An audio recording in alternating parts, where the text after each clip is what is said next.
Je viens d'un pays qui s'appelle le Cameroun, où en 2018, on a organisé une élection présidentielle.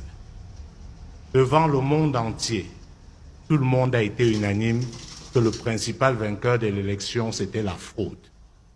PV non signé, des militants de l'opposition tabassés, embastillés.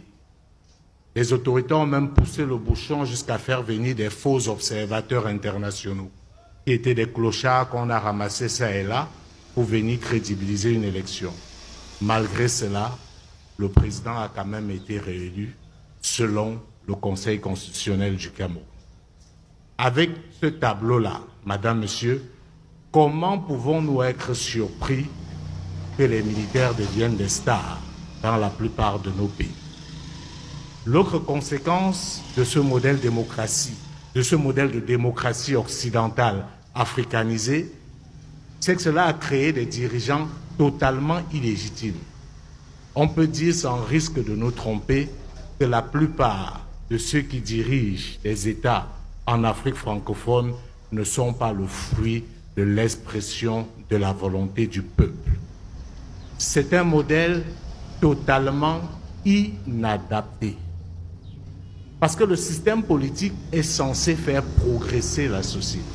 De vous à moi, 33 ans après, montrez-moi un seul pays en Afrique francophone dont on peut lier le progrès au système politique. L'attente des résultats au Cameroun apporte chaque jour son lot de polémiques. Ce jeudi, c'est cette affaire de faux observateurs qui fait la une. 7 personnes ont organisé une conférence de presse se présentant comme observateurs de Transparency International pour livrer leurs conclusions sur le scrutin présidentiel. Je vous propose d'écouter un extrait de cette conférence de presse diffusée sur la télévision camerounaise. D'abord des grandes avancées. Quelque chose d'assez étonnant, c'est la première fois que j'ai vu ça au cours d'une élection, des affiches, des petites affiches en braille. Je n'ai vu ça nulle part ailleurs. Je trouvais que c'était d'une grande sérénité et en même temps d'une grande émancipation démocratique. On assistait à des discussions très animées, ça c'est très intéressant parce que c'est un signe, c'est un bon signe, ça prouve qu'il peut y avoir des confrontations, des discussions, des désaccords et ils peuvent être exprimés et c'est déjà une énorme valeur ajoutée. Honnêtement, pour ne pas connaître très bien l'Afrique, j'ai vraiment été agréablement surprise par ça. Et l'organisation non gouvernementale qui affirme qu'elle n'a envoyé aucun observateur au Cameroun. Écoutez les précisions de Marcel Amoko.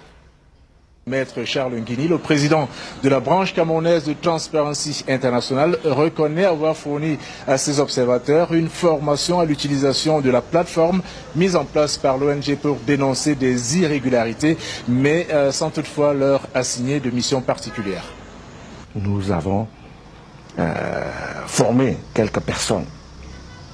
Ceux qui se sont passés pour des observateurs de Transparency International, ils ont subi ces formations-là aussi, auprès de Transparency International et de notre partenaire technique qui était Afro Leadership.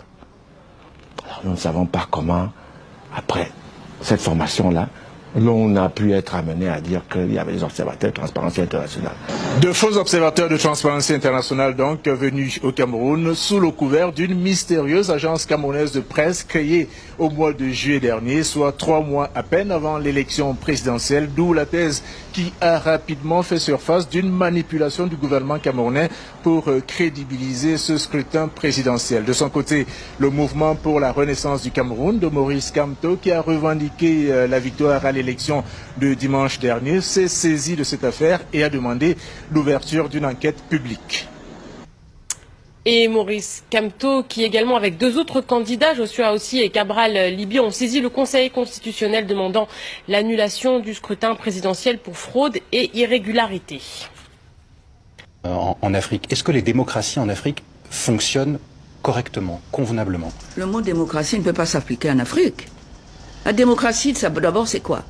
C'est laisser les populations choisir leurs mandataires pour gérer leur pays et leurs biens. L'ayant compris, les dictateurs africains ils verrouillent au niveau de l'élection pour que l'expression populaire, l'expression du peuple soit vissée complètement au départ. Et pour que les élections n'aient qu'un seul logiciel qui répète inlassablement à la sortie que c'est la même personne qui est là et qu'on aura à la subir jusqu'à la lie. D'ailleurs... Oui, oui. Alors, une fois qu'on a verrouillé le système électoral de cette manière-là, parce que c'est la même personne qui a cassé le mur de la séparation des pouvoirs et qui gère le législatif, l'économique, l'administration, l'exécutif, la justice, et que la personne qui va proclamer les résultats, c'est lui qui l'a nommé, c'est un magistrat. Quand il nomme les magistrats, il gère leur carrière, il les met dans l'opulence, pour qu'ils puissent dire, bah oui, moi, les résultats, c'est lui qui est élu, hein, et c'est ça qui compte. C'est ça que vous allez retenir à l'extérieur. Et c'est là, où, à partir de là, où vous allez, le président de la République française va le féliciter, même si on a la preuve que c'était une mascarade, un simulacre d'élection. Et on va dire vive la démocratie. Non, ça suffit. En ce sens, on a tort, nous, en France, de dire que la démocratie est un système qui ne fonctionnerait pas, ou qui n'a pas fonctionné en Afrique, enfin, en Afrique, dans plusieurs pays africains, car c'est une expérience qui reste à vivre. C'est ce que vous êtes en train de nous dire. Oui. Oui. On ne sait pas ce que c'est que la démocratie. Oui. À la une ce soir, pas de coalition des partis d'opposition au Cameroun. C'est la déclaration surprenante du ministre de l'administration territoriale adressée aux acteurs politiques en vue de la présidentielle prévue en 2025. Nous en parlerons dès le début de ce journal. On ouvre ce journal par la présidentielle au Cameroun prévue en 2025, mais le ministre de l'administration territoriale a fait une déclaration surprenante. Il a interdit toute coalition des partis de l'opposition. Paul Atangani parle de casus belli pour toute tentative allant dans ce sens. Les explications de notre correspondant à Yaoundé, Marcel Amoko. La mise en garde du ministre vise principalement l'Alliance pour le changement du député Jean-Michel Ninche qui milite ouvertement pour une candidature du professeur Maurice Kamto comme candidat unique de l'opposition à l'élection présidentielle de 2025 et l'Alliance pour une transition politique portée par le professeur Olivier Billet. Pour Paul Atangandi, ces mouvements ne sont pas des partis politiques légalisés et agissent donc selon lui dans l'illégalité et la clandestinité. Le ministre les enjoint par conséquent de cesser immédiatement toutes leurs activités au risque de se heurter à ce qu'il appelle la rigueur de la loi. Une sortie musclée qui a provoqué la réaction du député Jean-Michel Ninche qui n'entend pas se conformer aux injonctions du membre du gouvernement. Selon le politologue Stéphane Akwa, cette passe d'armes contribue à crisper le climat politique ici au Cameroun à plus d'un an de l'élection présidentielle prévue en octobre 2025. Les termes utilisés par le ministre sont à la fois très violents et indisposent une grande partie de l'opposition et créent une fracture quand on sait déjà qu'il y a de grandes méfiances face à la capacité du gouvernement à conduire des élections libres et transparentes. À 91 ans, anniversaire qui a été célébré le 13 février dernier, dont 41 au pouvoir et toujours au centre du jeu politique ici au Cameroun. Le président Paul Biya n'a pas encore fait connaître ses intentions, mais certains militants de son parti, le RDPC, le Rassemblement démocratique du peuple camerounais, l'appellent d'ores et déjà à rempiler pour un 8e mandat en 2025.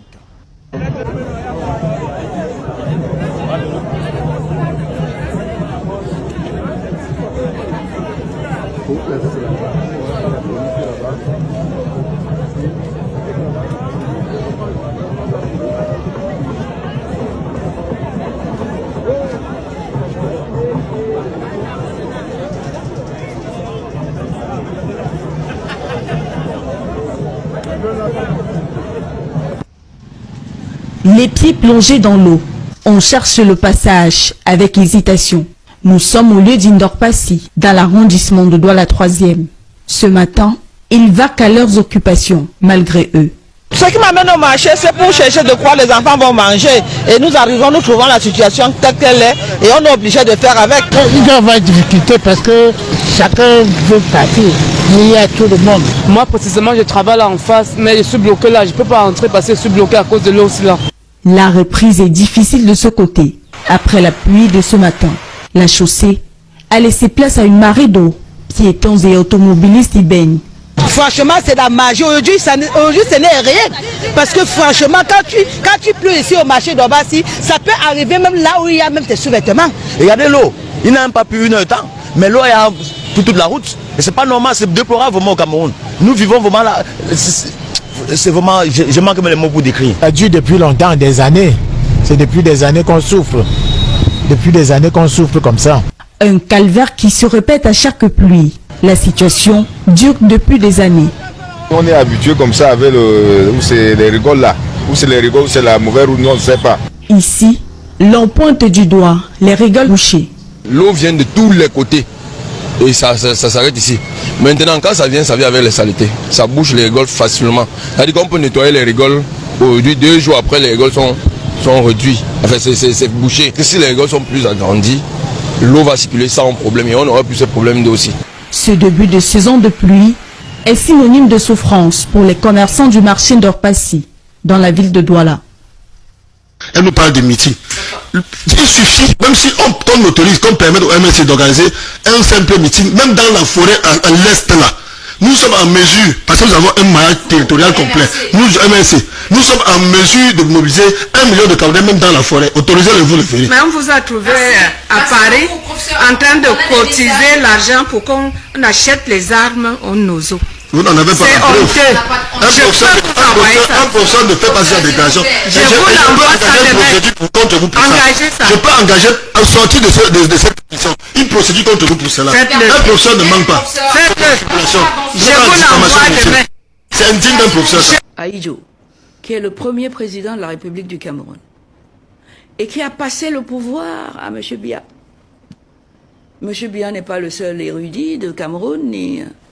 Il lui a passé le pouvoir, en montrant bien aux Camerounais qu'il a été, lui, du Nord, et qu'aujourd'hui va passer le pouvoir à quelqu'un du Sud, pour que personne ne pense que le Cameroun est la propriété d'une tribu ou d'une région. Et M. Biya a travaillé étroitement avec M. Ahidjo. Étroitement. Secrétaire général de la présidence, Premier ministre. Il lui a donné librement.